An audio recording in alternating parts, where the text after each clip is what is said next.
जय श्री राधा रमण, जय श्री हरि विष्णु। हमारे हिंदू धर्म में अमावस्या का विशेष महत्व है और चैत्र महीने के कृष्ण पक्ष के आखिरी दिन अमावस्या तिथि होती है।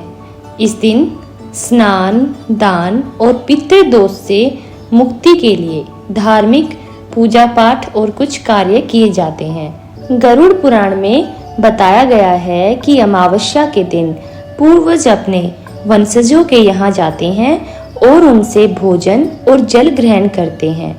पितरों की आत्मा की तृप्ति के लिए चैत्र अमावस्या पर तर्पण करना अत्यधिक श्रेष्ठ माना गया है और चैत्र अमावस्या के ठीक अगले दिन से ही 9 दिनों तक चलने वाले चैत्र नवरात्रि के त्योहार की भी शुरुआत हो जाती है। और इस बार चैत्र अमावस्या के दिन साल 2025 का सबसे पहला सूर्य ग्रहण भी लगने वाला है।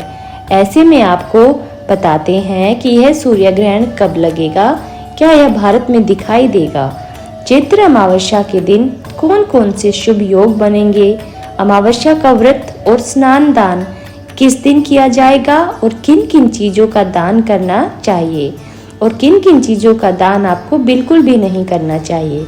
अगर आपको ये सारी जानकारी अच्छी लगे तो वीडियो को लाइक करके हमारे इस चैनल पर इस दिन चैत्र अमावस्या की कथा भी जरूर सुनिएगा। हिंदू शास्त्रों में चैत्र अमावस्या को भूतनी अमावस्या भी कहते हैं, क्योंकि इस दिन नकारात्मक शक्तियां अत्यधिक सक्रिय हो जाती हैं और इन्हीं नकारात्मक शक्तियों से बचने के लिए पूजा पाठ और दान पुण्य को बहुत अधिक शुभ माना जाता है। इस बार अमावस्या तिथि प्रारंभ होगी 28 मार्च 2025 शुक्रवार की शाम 7:56 से और अमावस्या तिथि का समापन होगा 29 मार्च 2025 शनिवार की शाम 4:27 पर। हमारे हिंदू शास्त्रों में उदया तिथि को अत्यधिक शुभ मान्यता प्राप्त है और कुछ ऐसे व्रत और त्योहार होते हैं जिनमें उदया तिथि के ही अनुसार पूजा पाठ या व्रत रखा जाता है। तो ऐसे में इस बार अमावस्या तिथि के व्रत का पालन सिर्फ और सिर्फ 29 मार्च 2025 शनिवार के दिन ही किया जाएगा और साल का पहला सूर्य ग्रहण भी इसी दिन लगने वाला है।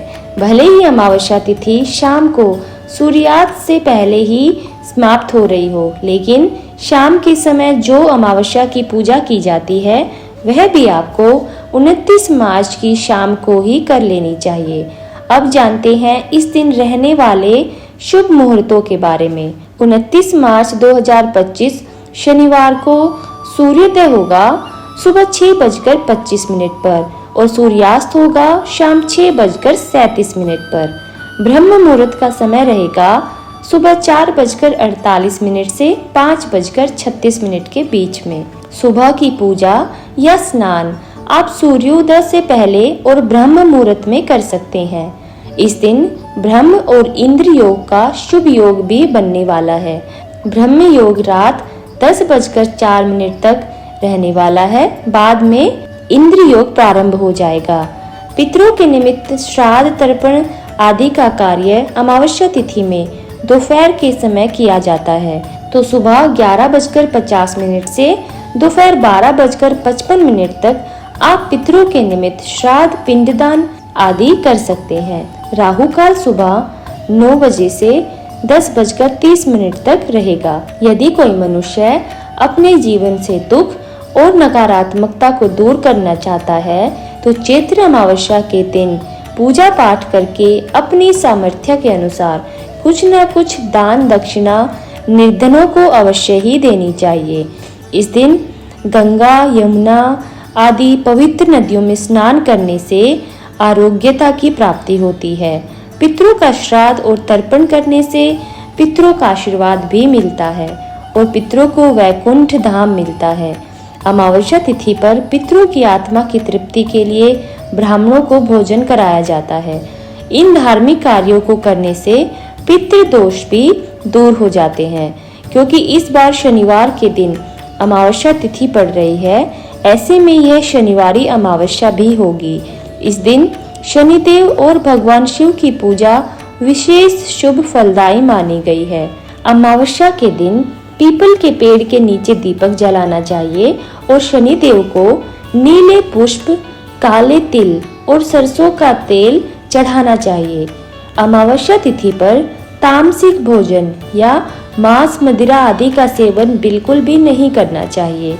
इस दिन आपको अंधेरी सुनसान जगह पर जाने से भी बचना चाहिए और किसी के द्वारा दी गई सफेद चीज का सेवन भी इस दिन नहीं करना चाहिए, खास तौर पर ऐसे लोगों को जिन्हें बहुत ही ज्यादा मानसिक तनाव रहता हो।